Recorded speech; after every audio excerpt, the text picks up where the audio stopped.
안녕하세요. 평범하게 아이들을 키우며 일을 하고 있는 40대 여성입니다. 사람들이 말하길 안락한 환경에 안주하게 되면 발전이 없기 때문에 성공을 하고 앞으로 나아가기 위해서는 꼭 시련과 위기가 있어야 한다고 하는데요. 겪어보니 꼭 그런 것도 아니더라고요. 그리 긴 인생을 살아온 것은 아니지만 부모에게 버림받고 인생의 모든 쓴맛을 다 맛본 결과 견디기 힘든 위기와 시련은 사람을 성장시키는 것이 아닌 절망의 구렁텅이에 빠지게 하는 것 같네요. 가끔은 지금의 삶을 만족하는 것과 별개로 부모에게 버림을 받지 않았다면 더 나은 사람이 될 수 있지 않았을까 싶기도 합니다. 하지만 이미 지난 과거를 되돌릴 수는 없기에 지난날 부모에게 받지 못한 사랑을 자식들에게 최대한 나눠주려 노력하고 있어요.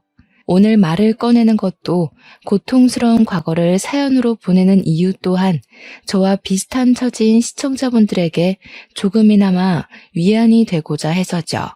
그럼 지금부터 힘들었던 지난날에 대한 이야기를 꺼내보려고 합니다. 모두들 저의 이야기에 귀를 기울여 주세요. 식탁에 키가 닿지 않았던 꼬꼬마 시절부터 저는 혼자서 밥을 차려 먹는 것이 당연했어요. 어머니가 돌아가시고부터 아버지께서는 남아있는 자식인 저를 사랑과 정성으로 아껴주시기보다 자신의 마누라를 잡아먹는 천덕꾸러기로 생각하셨거든요. 어머니가 돌아가신 후부터 평소에도 술 마시는 것을 좋아하시던 아버지는 알코올 중독자 수준으로 술에 절여진 채 생활을 하셨습니다. 술에 찌든 채 집으로 들어올 때면 너 같은 건 태어나지 말았어야 한다는 폭언을 꼭 한마디씩 하셨고요. 사람의 온기 없는 집에서 그 어떤 어른의 사랑도 받지 못하고 눈칫밥을 먹어서일까요? 어느 순간부터 또래 친구들 사이에서도 학교 선생님들 사이에서도 의기소침하고 어두침침한 아이로 취급받게 되었어요. 또래 친구들과 어울리지 못하고 혼자 겉도는 시간이 많아질수록 스스로를 더 자책할 수밖에 없었네요. 아버지의 말처럼 어머니가 돌아가신 것도 아버지가 되는 일이 없는 것도 다 저의 책임처럼 느껴졌으니까요. 이런 아버지의 무관심은 교복을 입은 중학교에 올라갈 때까지 이어졌는데요. 칼바람이 불어 발이 꽁꽁 얼어붙은 추운 겨울날 아버지께서는 집으로 한 여자를 데리고 오시더군요. 5살 난 아이와 함께 말이에요.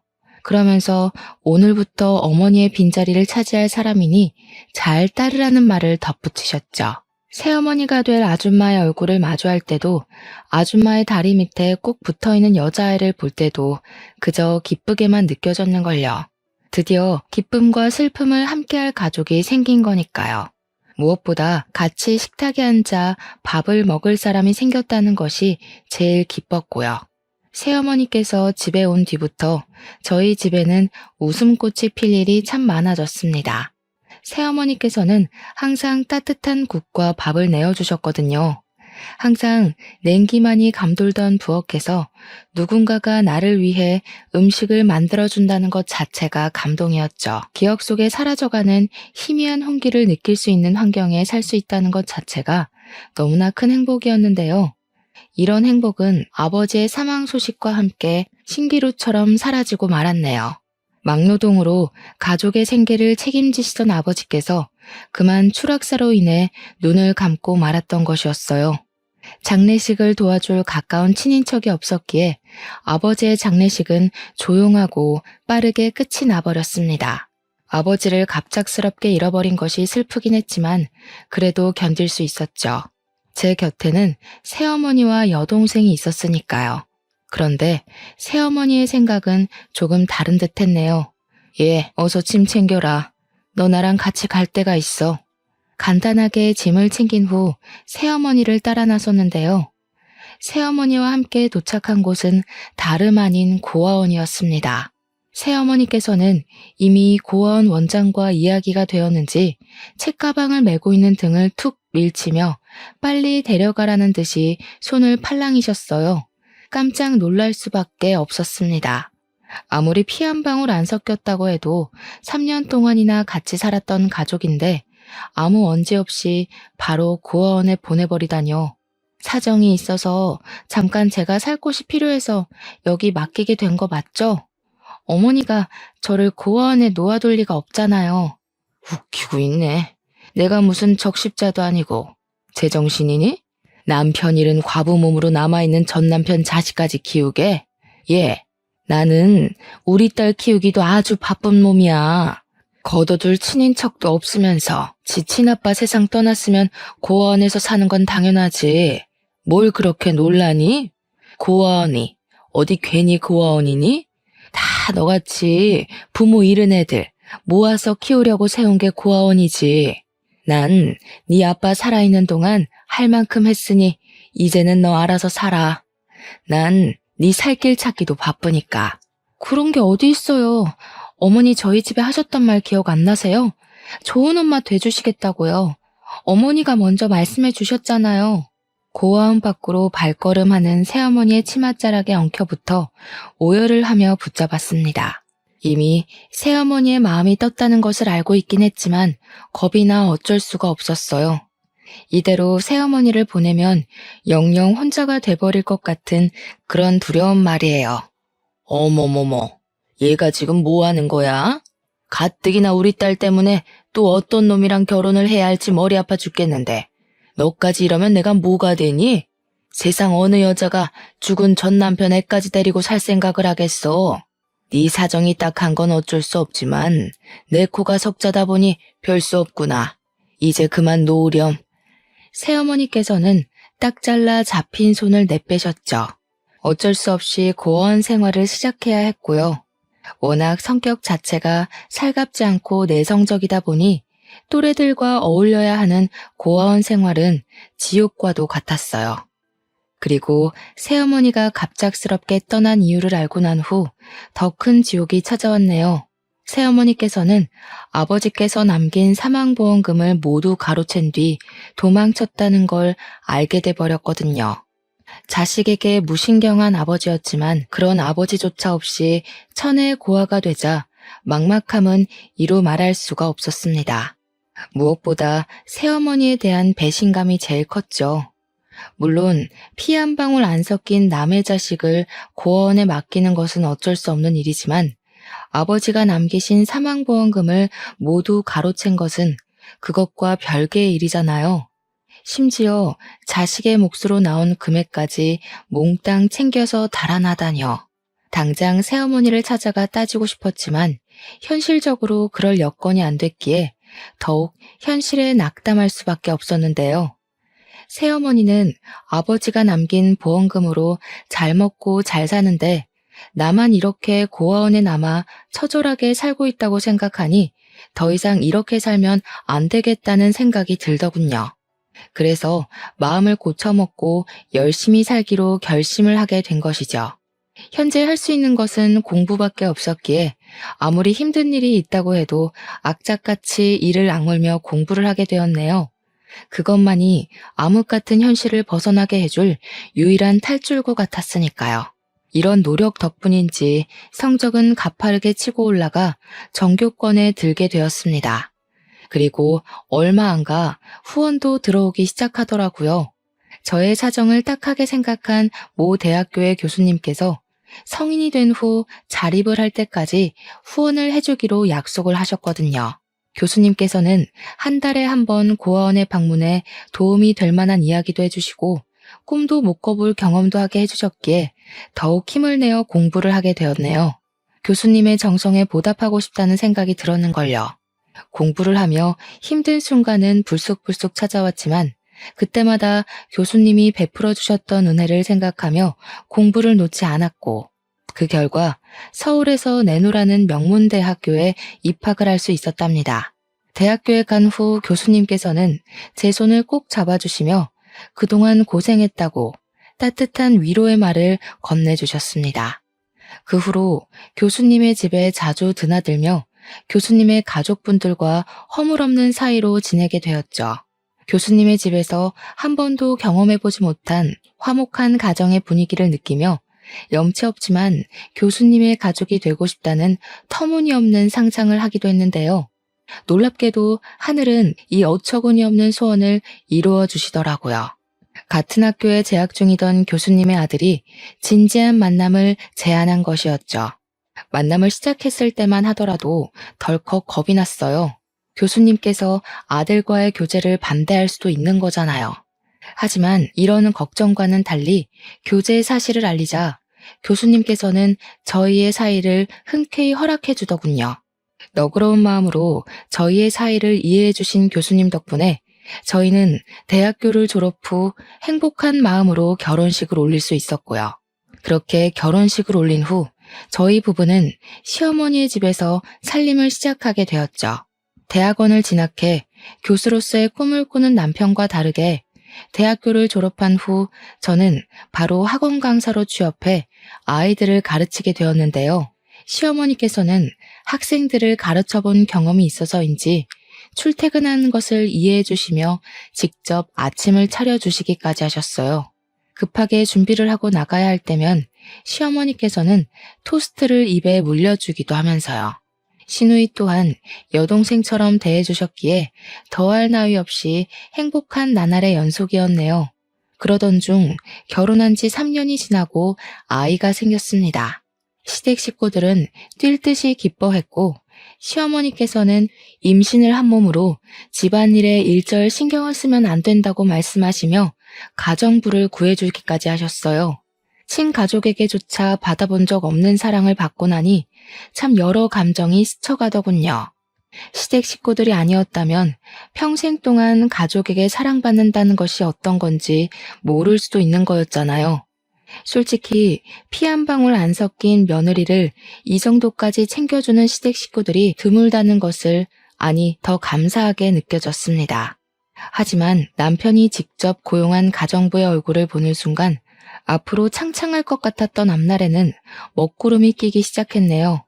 가정부는 다른 누구도 아닌 새어머니의 딸이었거든요. 시간이 오래 지났지만 새어머니를 빼다 박은 생김새 때문에 한눈에 알아볼 수 있었는걸요. 여동생 또한 저를 알아본 눈치였는지 굳은 표정으로 가족들 몰래 만나자는 말을 했죠. 너희 엄마가 내 몫으로 남겨놓은 아버지 보험금까지 다 가지고 도망간 거 모르지? 그때는 어려서 아무것도 몰랐다고 쳐도 이제는 알아들을 만큼 컸으니 내가 무슨 말을 하는지 잘 알 거라고 믿어. 물론 너는 아무런 잘못이 없기는 하지만 우리 아버지 돈까지 훔쳐 달아난 사람의 딸을 가정부로 들여서 얼굴 붉히며 살고 싶지는 않거든.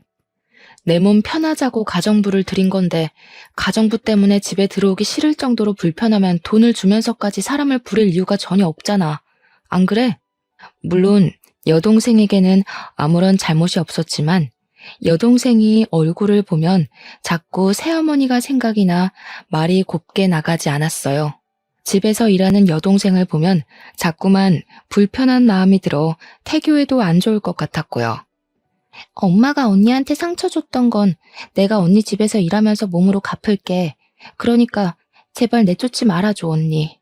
엄마 병원비도 해도 한 달에 몇백씩 깨지는데 여기서 일 못하면 나 진짜 사채빚이라도 끌었어야 할지도 몰라. 아픈 곳 없이 정정하시던 분이 왜 병원 신세를 지시는 거야?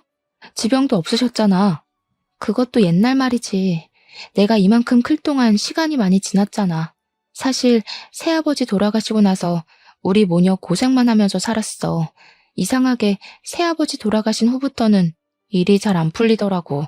그리고 몇 달 전에는 교통사고를 크게 당해서 엄마 지금 식물인간인 채로 병실에 누워 계셔. 이런 거 보면 세상에 인과응보라는 게 있기는 한가 봐. 언니한테 상처 줬던 거 그대로 돌려받는 거지 뭐. 아무튼 나 여기서 계속 일할 수 있게 해줘. 언니, 이렇게 부탁할게. 아버지 사망보험금을 훔쳐 달아난 새어머니가 밉기는 했지만 여동생의 사정을 들으니 짠한 마음을 감출 수는 없었네요. 하나밖에 없는 가족을 잃은 슬픔과 돈이 없으면 얼마나 비굴해질 수 있는지 그 누구보다도 잘 알 수 있었으니까요. 그래서 여동생이 가정부로 일하는 것을 승낙하게 되었죠. 다행히 여동생은 야무진 손으로 살림을 잘하는 데다가 가족 모두에게 싹싹하게 굴었기에 얼굴 붉힐 일 없이 잘 지내게 되었답니다. 여동생은 같이 살았다는 이유로 무례하게 굴거나 하는 일도 없었고요. 싹싹하게 일도 잘하고 깍듯하게 자신이 맡은 일을 다하는 여동생을 굳이 쫓아낼 이유는 없었기에 저희의 인연은 비밀로 붙인 채 지내게 되었죠. 그런데 이걸 지켜보던 시어머니께서는 여동생을 마냥 편하게 대하지는 않으셨어요. 아가, 아무리 일을 잘한다고 해도 집에 젊은 여자 들여서 좋을 게 없다. 살림 솜씨 야무지고 꼼꼼한 건 그렇다 하지만 나는 굳이 문제 일으킬 원인 제공을 하고 싶지 않구나. 요 며칠 일하는 거 보니까 딴 마음 품고 저희 집에 일하러 온 사람은 아닌 것 같더라고요. 그러니까 어머니께서도 너무 걱정하지 마세요. 네가 괜찮다면 내 별말 하지는 않으마. 어차피 가정부 들인 것도 아가 너 편하자고 들인 건데 네 의견이 제일 중요하지. 그래도 혹시 모르니 아범이랑 너무 가깝게 지내게 하지는 말고 가정부가 일하러 오면 집에 귀중품 같은 건 꼭꼭 숨겨놓으렴. 잘 알지도 못하는 사람 괜히 덥석 믿었다 좋은 꼴 난 걸 내가 본 적이 없어서 하는 말이야. 어머니께서는 집안에 젊은 여자가 가정부로 들어온 것이 탐탁치 않은 것 같았어요. 그 후로도 시어머니께서는 가끔씩 가정부를 바꾸는 것이 어떠냐고 말씀을 하셨는데요. 그럴 때마다 거절을 하고 말았네요. 어쩌면 임신 내내 가장 가까운 곳에서 옆을 지켜준 여동생에게 정이 들었는지도 몰랐죠. 시간은 흐르고 흘러 임신 막달이 다가오고 출산 예정일을 일주일 앞둔 날이었습니다. 미국에서 오랫동안 타지 생활을 하던 친구가 오랜만에 한국으로 입국을 한다고 하더군요. 마침 시댁 식구들은 다 바쁜 일이 있었기에 저를 공항으로 바래다 줄 사람은 없었어요. 이런 상황이 걱정이 되었는지 남편은 친구를 다음에 만나는 것을 권했죠. 자주 만날 수 있는 친구였다면 저 역시 다음 약속을 기약했겠지만 친구는 이번에 미국으로 출국을 하게 되면 언제 볼지 기약을 할 수 없었기에 약속을 잡게 되었어요. 남편은 택시를 타고 가라 말을 했지만 공항까지 택시비가 만만치 않았기에 직접 운전을 하게 되었는걸요. 그리고 친구를 만난 행복한 시간을 보낸 뒤 다시 집을 가기 위해 운전을 하게 되었는데요. 어둑한 도로를 달리던 중 바로 앞에는 역주행하는 차량이 보이더군요. 깜짝 놀라 어떻게든 차를 피하려고 했지만 브레이크를 밟았을 때는 이미 역주행한 차와 충돌을 한 후였기에 저는 그대로 의식을 잃고 쓰러지고 말았죠. 다시 깨어나 보니 병실 침대에 누워 있었어요.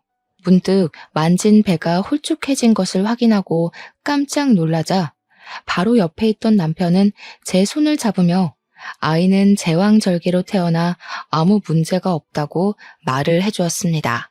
아이가 괜찮다는 말에 안심하려는 찰나 남편은 눈가를 훔치며 지금 제가 어떤 상태인지 말을 해주었네요.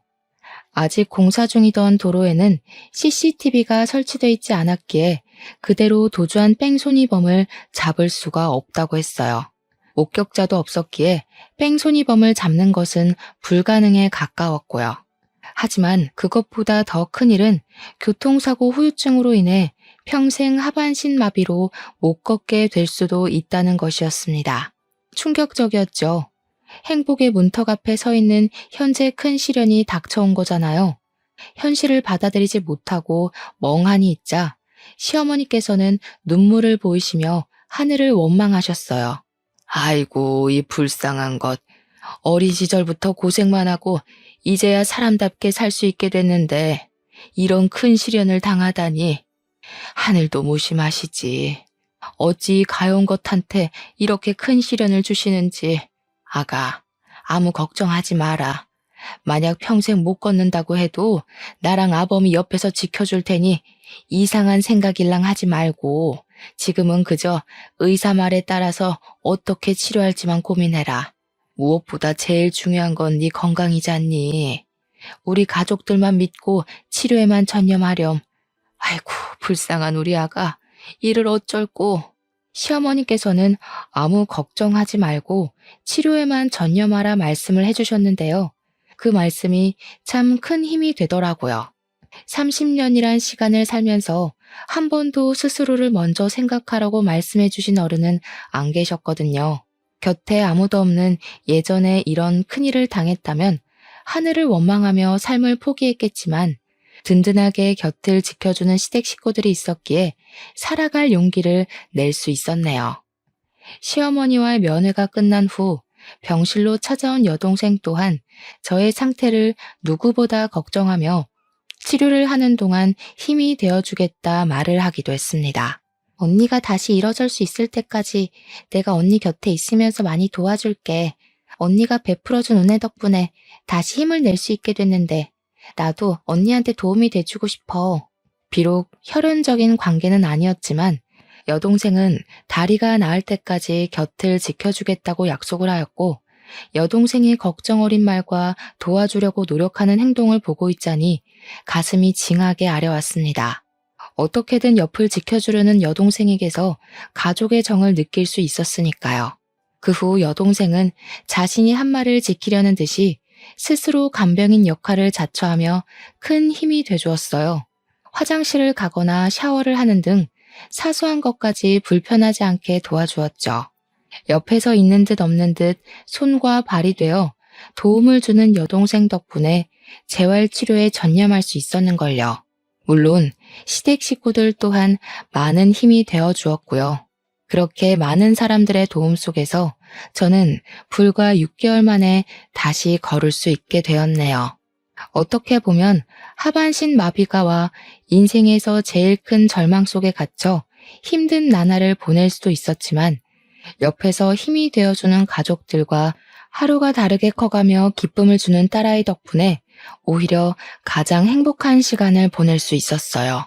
그리고 이런 행복한 시간들 덕분에 힘을 내어 다시 학원에 복귀하여 강사로 일을 할 수 있었죠. 다시 학원에 복귀한 뒤로는 쭉 바쁜 나날이 이어졌어요.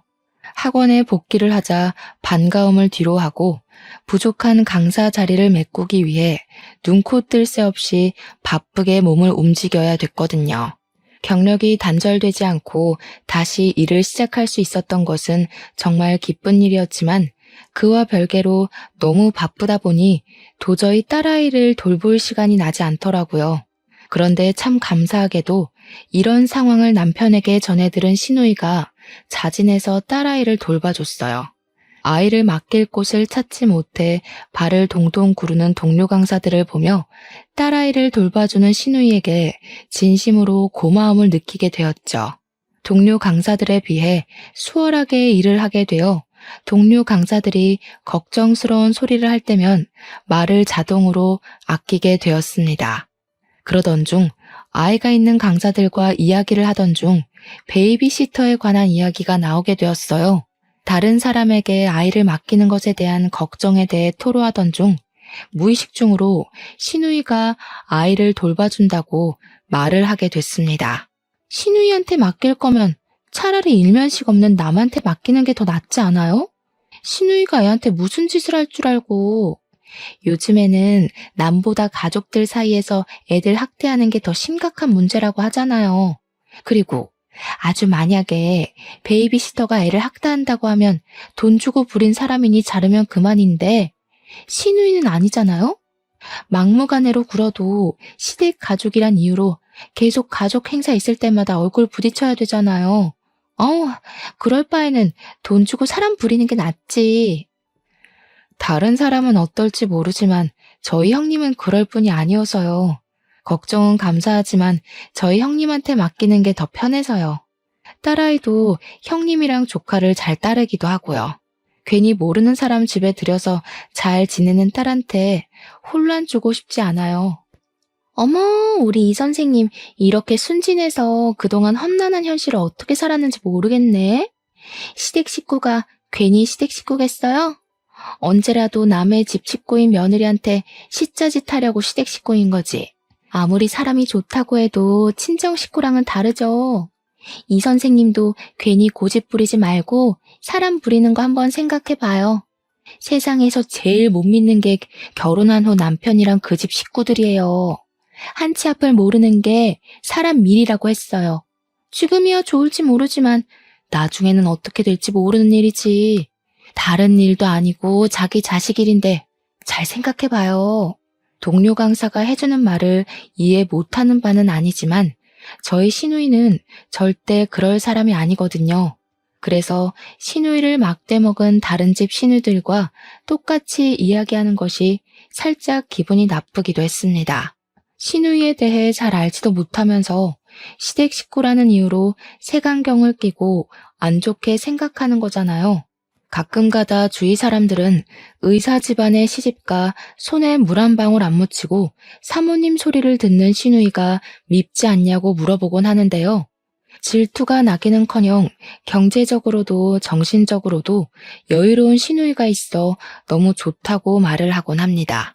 사랑을 듬뿍 받은 시누이는 언제나 친언니처럼 자신이 받은 것을 나눠주니까요. 더군다나 친딸처럼 딸아이를 돌봐주는 시누이가 없었다면 학원 일에 열중할 수도 없었는걸요.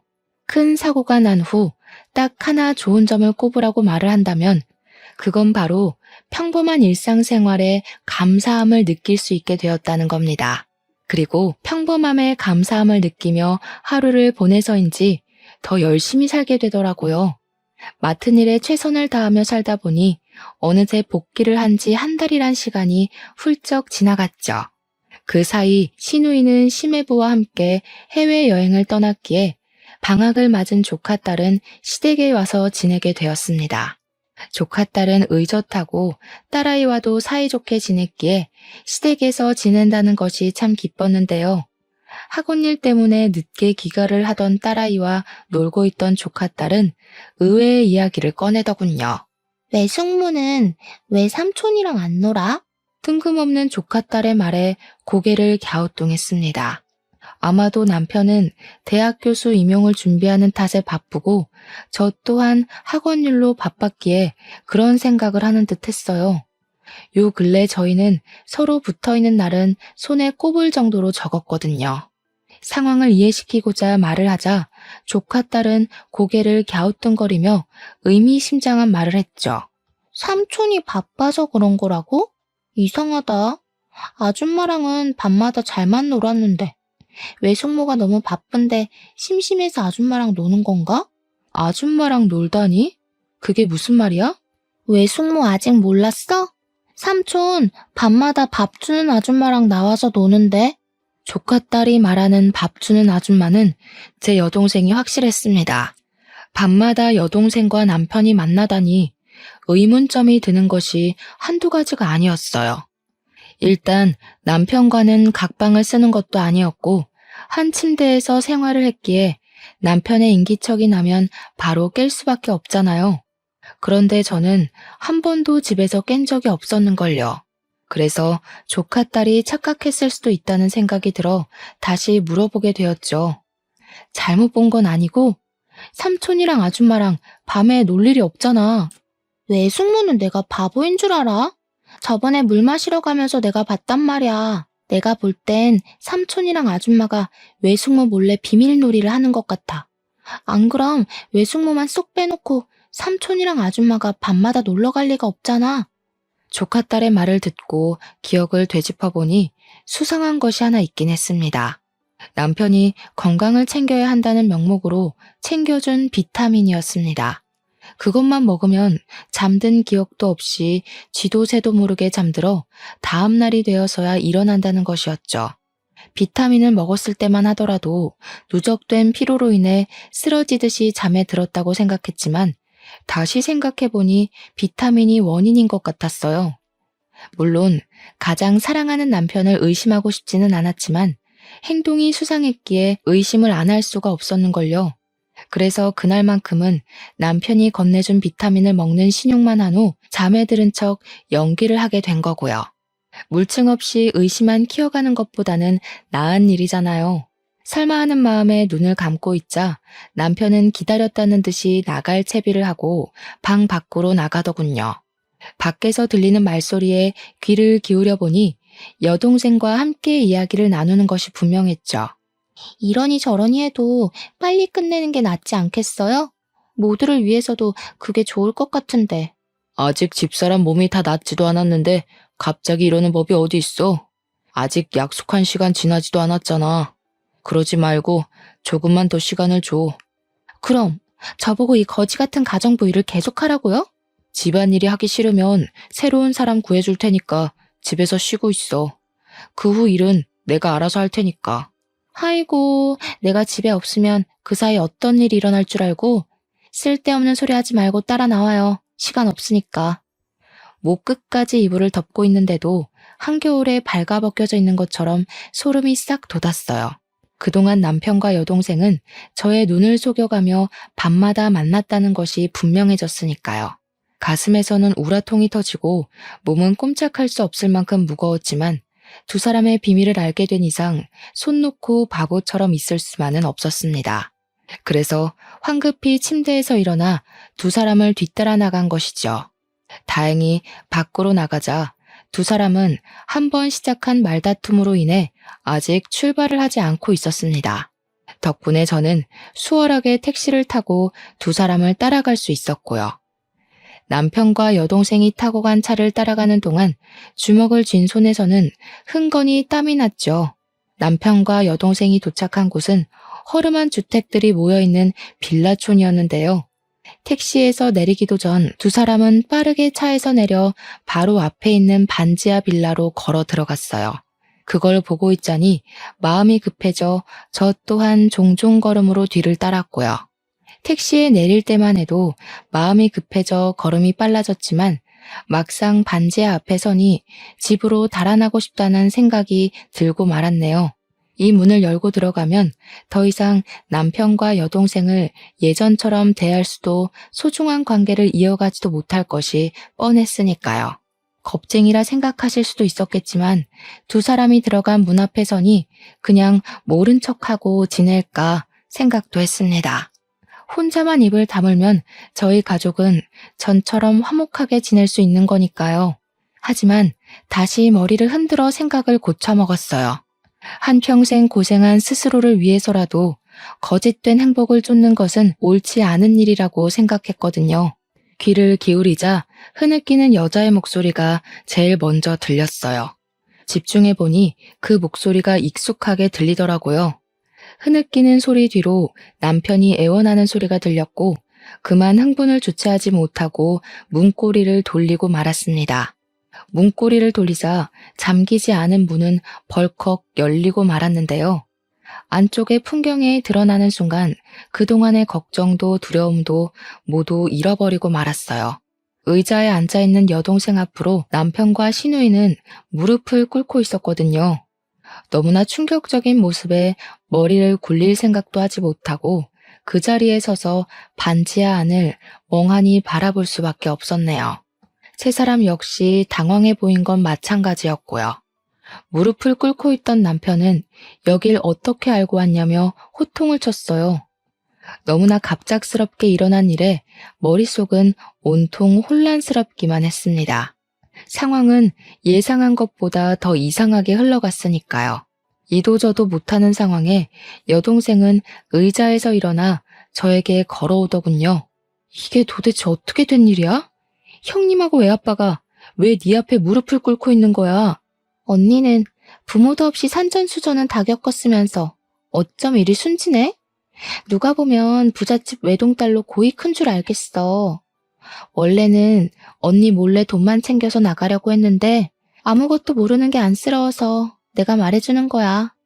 그래도 자매로 지내던 시간이 있는데 모른 척하고 넘어가긴 좀 그렇잖아? 아리송한 말에 의아해하자 곧이어 여동생의 입에서는 믿을 수 없는 말이 나오게 되었네요. 우리 엄마를 눈도 제대로 못 감는 식물인간으로 만든 게 바로 잘난 언니네 남편하고 시누이야. 이렇게 말하면 이제 좀 상황 파악이 되려나? 뭐? 아니 도대체 그게 무슨... 당신이 직접 말해봐. 아니지? 뭔가 오해가 있는 거잖아. 그렇지? 미안해 여보. 사고여서 나도 어쩔 수가 없었어. 당신한테 말하면 걱정할까봐 차마 말할 수가 없었어. 남편이 말하길 늦은 밤 시누이와 함께 집으로 오던 중 무단 횡단을 한 사람으로 인해 교통사고로 났다고 해요. 바로 119를 불러 병원으로 보냈지만 이미 상태는 손 쓸 수도 없을 만큼 악화돼 있었고요. 눈물을 보이며 말을 하는 남편을 보니 마음이 아려왔어요. 다른 누구도 아닌 한평생을 착하게 살아온 남편과 시누이가 이런 큰일을 겪게 되다니 가슴이 아파 견딜 수가 없었죠. 더군다나 남편과 시누이가 잘못한 것도 아니고 무단횡단을 하던 새엄마로 인해 이런 큰일을 겪게 된 거잖아요. 불쌍한 척 하기는. 자기 때문에 우리 엄마는 병상에서 꼼짝도 못하고 누워만 있게 생겼는데. 너 뒤에서 우리 남편이랑 형님 이렇게 무지막지하게 괴롭히려고 착한 척하면서 내 앞에서 알랑거렸던 거니? 같이 한솥밥 먹던 사이끼리 어떻게 이런 못된 짓을 할 수가 있어? 애초에 새어머니가 무단횡단만 안 했어도 이런 일은 없었잖아. 먼저 잘못한 사람이 누군데 왜 엄한 사람한테 화풀이를 해? 참나 기가 막혀서. 좋아. 모든 게 무단횡단한 우리 엄마 잘못이고 언니네 남편이랑 시누이는 아무런 잘못도 없는 거니 언니 남편이 일하는 대학교에 가서 뺑소니범이라고 동네방네 떠들고 다녀도 되겠네? 잘난 언니네 시누이 시댁에도 뺑소니범이라고 말해도 되고. 기가 막혀 아무 말도 나오지 않더군요. 뻔뻔하게 나오는 여동생을 보고 나서야 알게 되었습니다. 여동생은 그동안 남편의 교수 임용이 얼마 남지 않은 것과 모두 의사 집안인 시누이네 시댁에 실체를 알리겠다고 협박을 하며 그 빌미로 돈을 뜯어낸 것이었죠. 그동안 가장 가까운 곁에서 다리를 회복할 수 있도록 도와준 여동생의 착한 마음씨에 감동해 간신히 마음의 문을 열기 시작했는데 모든 것이 다 거짓이었던 거잖아요. 너를 동생이라 생각하고 지금까지 품고 있었던 시간이 아깝다. 네 속이 이렇게 시커먼 줄 알았으면 진작 내치는 거였는데 그동안 내가 눈이 멀어서 그 시커먼 속내를 눈치채지 못했어. 동생이라니? 당신한테 가족은 돌아가신 장인어른만 있었던 거 아니야? 의연중에 나온 동생이란 말에 남편은 의아해했고 저는 그동안 여동생과 비밀로 했던 속내를 말하게 되었네요. 말을 하고 보니 이상했어요.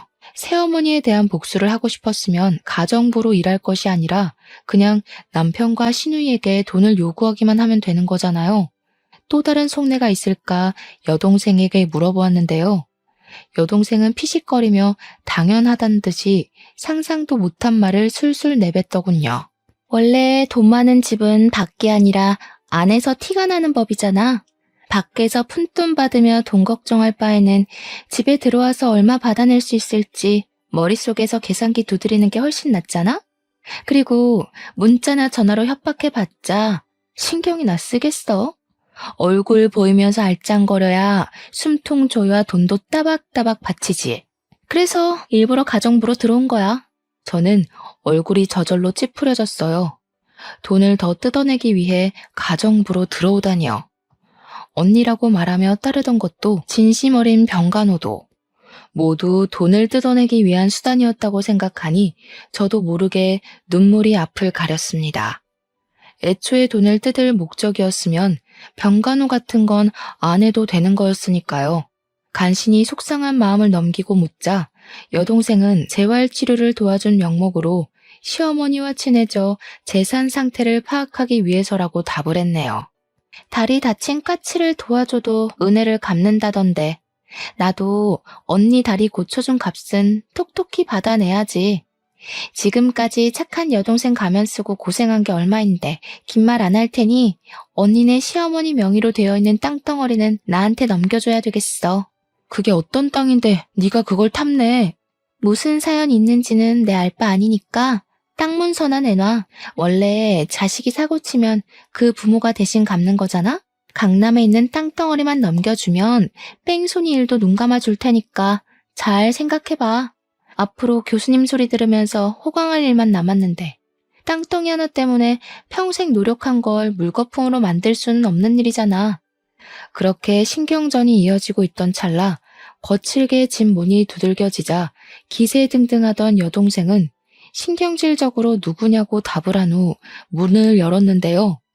문이 열리자마자 집 안으로 4~5명 되는 형사가 들이닥치더군요. 그러면서 여동생의 팔목에 수갑을 채웠고요.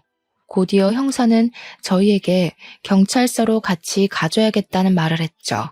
그리고 경찰서에 도착한 저희는 형사의 입에서 경악할 만한 이야기를 듣게 되었네요. 저를 하반신 마비로 만들었던 뺑소니범이 다름 아닌 여동생이라는 것이었죠. CCTV도 없는 으슥한 곳이라 절대 못 잡을 거라고 생각했었는데 공범을 저지른 한 남자가 음주운전으로 뺑소니를 저질렀다며 자백을 한 것이었죠. 자백을 한 사람은 다름 아닌 여동생의 남자친구였고요. 말을 들어보니 여동생이 약속한 돈을 주지 않은 것과 이별을 고한 것에 앙심을 품고 모든 것을 다 털어놓은 것이었죠. 저를 죽을 뻔한 것도 모자라 뻔뻔하게 제일 소중한 시댁 식구들을 협박한 여동생을 절대 용서할 수 없었네요. 언니, 내가 일부러 비밀로 한 게 아니라 그때는 술에 너무 취해서 정신이 없어서 그랬어. 그 이후로는 엄마 때문에 신경 쓸 게 한두 가지가 아니다 보니 까맣게 잊고 있었고 가족이 잘못한 건 덮고 넘어간다는데 이번 한 번만 용서해주면 안 될까? 언니 다리가 불구가 돼서 휠체어 신세진 것도 아니고 완치해서 일상생활하는데 아무런 문제도 없잖아. 이번 합의만 잘해주면 언니 남편 일도 없던 걸로 해줄게. 물론 내 잘못으로 언니 다리가 다친 건 맞지만 내 덕분에 다시 걸을 수 있게 된 거잖아. 모든 게 다 원상복귀된 와중에 동생을 처벌하는 건 말도 안 되는 얘기잖아. 언니, 이번만 그냥 넘어가줘. 내가 이렇게 부탁할게. 기가 막혀서 자기 엄마 내세워 돈 뜯어내려고 눈에 불을 켜고 달려들 땐 언제고. 이제 와서 선처를 해달라고? 누구 마음대로. 너 하나 때문에 고생한 걸 생각해서라도 절대 안 될 말이지. 내가 선처해주면 또 어디 가서 쓸데없는 짓거리를 하고 다닐 줄 누가 아니? 언니, 알았어. 내가 잘못한 거 인정할게. 동생이 마지막으로 하는 부탁이라 생각하고 선처 한 번만 해줘. 나 아니면 또 우리 엄마는 누가 돌보는데? 엄마가 불쌍하지도 않아? 자신의 잘못이 까발리고 난 후에야 잘못을 비는 여동생의 모습을 보니 우라통이 터졌습니다. 더 이상 여동생에 대한 정은 눈꽃만큼도 남아있지 않았어요. 당장 가족들에게 화를 끼친 진상을 눈앞에서 치우고 싶은 생각뿐이었고요. 가족들을 구렁텅이에 빠뜨린 걸로도 모자라 돈까지 뜯어내려 한 여동생을 절대 용서할 수 없었거든요. 그렇게 모든 것을 법의 심판에 맡기고 집에 돌아오게 되었는데요. 집에 오자마자 누군가 저희 집 문을 매섭게 두드리더군요. 밖으로 나가보니 식물인간으로 누워있어야 할 새어머니께서 두 발로 서서 저희를 노려보고 있었는걸요. 깜짝 놀라기도 전에 새어머니께서는 바닥에 머리를 조아리며 한 번만 선처를 해달라고 빌었습니다. 말을 들어보니 새어머니는 그동안 교통사고를 유발해 받은 위로금으로 생활을 한 모양이었어요. 새어머니께서는 모든 것을 고백하며 모든 것은 다 자기 잘못이니 여동생만큼은 제발 감옥에 보내지 말아달라고 사정을 하더군요. 남의 딸은 쓰레기 버리듯이 고원에 잘만 버려놓고 자기 딸은 대신 감옥에 갈 만큼 소중했나 보죠? 난 절대 합의해줄 생각 없으니까 감옥에 가는 딸이 걱정되면 같이 감옥에 들어가서 말동무라도 해주세요. 어차피 아줌마도 곧 보험 사기단으로 감옥에 들어갈 텐데. 뭐야? 어미가 이 정도로 고개 숙이고 들어가줬으면 알아도 모르는 척 눈 감아주는 게 상책이지. 이래서 남의 자식은 거둬서 키우는 게 아니라고 했는데 지혜비 죽고 고원에 간 것만 생각하지 내가 지한테 어미 노릇을 해주려고 얼마나 애를 썼는지는 생각도 못해. 한 것이라고는 고작 아버지가 계신 앞에서 방긋거리며 머리를 쓰다듬어주고 밥을 챙겨주는 정도였던 새어머니 입에서 어머니 노릇이란 말이 나오니 저도 모르게 실소가 터져나오고 말았네요. 자신의 뜻대로 이루어지지 않자 바로 본색을 드러내는 새어머니를 보며 여동생이 왜 그렇게 뻔뻔하고 아나무인이었는지 알겠더라고요. 두 모녀에게 남은 사정 같은 것은 아무 상관이 없었어요. 오직 중요한 건 자신들이 풍족하게 사는 것뿐이었죠. 남의 가슴에 피멍들게 하고 뻔뻔하게 구는 건 유전인가 보네요. 어쩜 두 모녀가 이리 하는 짓이 똑같은지. 입만 뻥끗하면 거짓말만 늘어놓는 아줌마 말은 더 이상 듣고 싶지 않으니 당장 저희 집에서 나가요. 저 몹쓸 것이 끝까지? 네, 아줌마 말대로 저는 부모도 없는 몹쓸 것이니 더한 짓도 할 수 있죠. 자꾸 신경 건들지 말고 좋은 말로 할 때 그만 가세요. 더 험한 꼴 당하기 싫으면. 이후로도 새어머니는 몇 번이나 저희 집에 찾아와 선처를 해달라 말을 했지만 상대할 가치가 없었기에 대꾸조차 하지 않았죠. 그 후 더 이상 저희 가족을 위협하는 두 모녀를 가만둘 수 없었기에 변호사를 선임해 두 사람의 죄를 낱낱이 파헤쳤습니다. 다행히 증거는 차고 넘쳤기에 두 사람 모두 법적인 구속을 피할 수가 없었어요. 새어머니는 보험 사기로 여러 사람에게 물질적, 정신적 피해를 준 것으로 인해 징역 3년을 구형받게 되었고, 뺑소니로 사람에게 상해를 입힌 여동생은 보험 사기에 합심한 죄질까지 가중돼 징역 5년을 구형받게 되었네요. 물론 자신들의 이익을 위해 수많은 사람들의 눈에 눈물이 나게 한 점과 한 가정의 평화를 깨트리려 한 두 모녀에게 내려진 벌치고는 가볍다는 생각이 들기도 했습니다. 하지만 더 이상 새어머니와 여동생이 저희 가족을 건드리지 못한다는 점에서 위안을 얻게 되었는걸요. 현재 저희 가족은 지난날에 힘들었던 일을 잊고 잘 지내는 중입니다. 일이 마무리된 지 얼마 안 되었을 때만 해도 남편과 시누이는 불안한 마음을 감추지 못했는데요. 시간이 흐르자 불안함은 자연히 사라졌네요. 무사히 교수 임용을 맞춘 남편은 그날의 사건 이후 더 잘해주려 노력을 하고 있답니다. 제 덕분에 집안의 평화는 물론 잘못된 점까지 바로 잡을 수 있었다면서요. 그런데 요즘 눈치 없는 불청객은 자꾸 편지를 보내오곤 해요. 어린 날 같이 지낸 정을 생각해 출소를 한 후 자신과 새어머니가 가정부로 일할 수 있게 도와달라고 하는데요. 절대로 새어머니와 여동생을 집안에 들일 생각은 없어요. 기회란 건 과거의 잘못을 뉘우친 사람에게만 주는 것인데 악독한 두 사람에게 그 기회를 주는 건 너무 아깝잖아요. 똑같이 힘들었지만 학원 강사가 되어 평범하게 사는 저와 다르게 징역살이를 하며 자기 팔자를 꼰 새어머니와 여동생을 보니 이런 생각이 들더군요. 자기에게 닥친 시련과 위기를 어떤 방향으로 해결하는지가 인생에서 제일 중요한 일이라고 말이에요. 그런 의미에서 현재 말 못한 사정으로 힘들어하는 시청자분들께서도 제가 쓴 사연을 들으신 후 절대로 나쁜 유혹에 빠지지 말고 꿋꿋하게 올바른 길로 향하며 힘든 과정을 이겨내시기 바랄게요. 그렇게 된다면 꼭 인생에 꽃 필 날이 오기 마련이니까요. 인생에서 꽃을 피우는 계절이 봄에만 있지 않다는 것을 시청자분들께서 꼭 알아주셨으면 합니다. 그럼 시청자분들의 앞날이 만개한 꽃이 가득하길 빌며 오늘 사연을 마치도록 할게요. 지금까지 사연을 시청해주신 모든 분들 진심으로 감사드립니다.